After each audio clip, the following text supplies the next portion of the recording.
Section 1 of the Dhammapada, Chapters 1 through 4. Chapter 1. The Twin Verses. All that we are is the result of what we have thought. It is founded on our thoughts. It is made up of our thoughts. If a man speaks or acts with an evil thought, pain follows him, as the wheel follows the foot of the ox that draws the carriage. All that we are is the result of what we have thought. It is founded on our thoughts. It is made up of our thoughts. If a man speaks or acts with a pure thought, happiness follows him, like a shadow that never leaves him. He abused me, he beat me, he defeated me, he robbed me.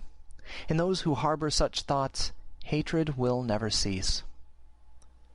He abused me, he beat me, he defeated me, he robbed me. In those who do not harbor such thoughts, hatred will cease.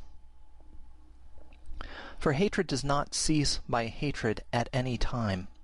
Hatred ceases by love. This is an old rule. The world does not know that we must all come to an end here, but those who know it, their quarrels cease at once. He who lives looking for pleasures only, his senses uncontrolled, immoderate in his food, idle and weak, Mara the tempter will certainly overthrow him, as the wind throws down a weak tree.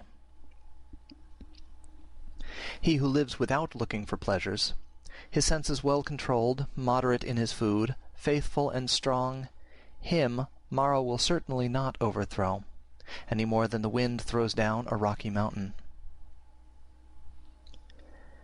He who wishes to put on the yellow dress without having cleansed himself from sin, who disregards temperance and truth, is unworthy of the yellow dress.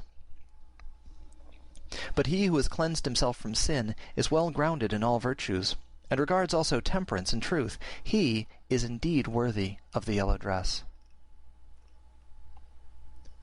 They who imagine truth in untruth, and see untruth in truth, never arrive at truth, but follow vain desires. They who know truth in truth, and untruth in untruth, arrive at truth, and follow true desires. As rain breaks through an ill-thatched house, passion will break through an unreflecting mind. As rain does not break through a well-thatched house, passion will not break through a well-reflecting mind.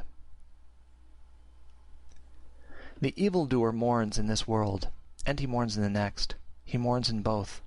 He mourns and suffers when he sees the evil of his own work. The virtuous man delights in this world, and he delights in the next. He delights in both.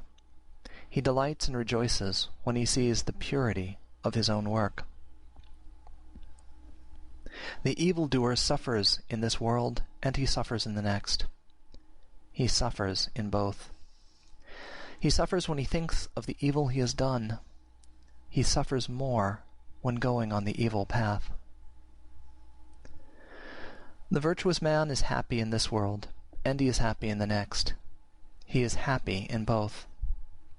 He's happy when he thinks of the good he has done. He's still more happy when going on the good path.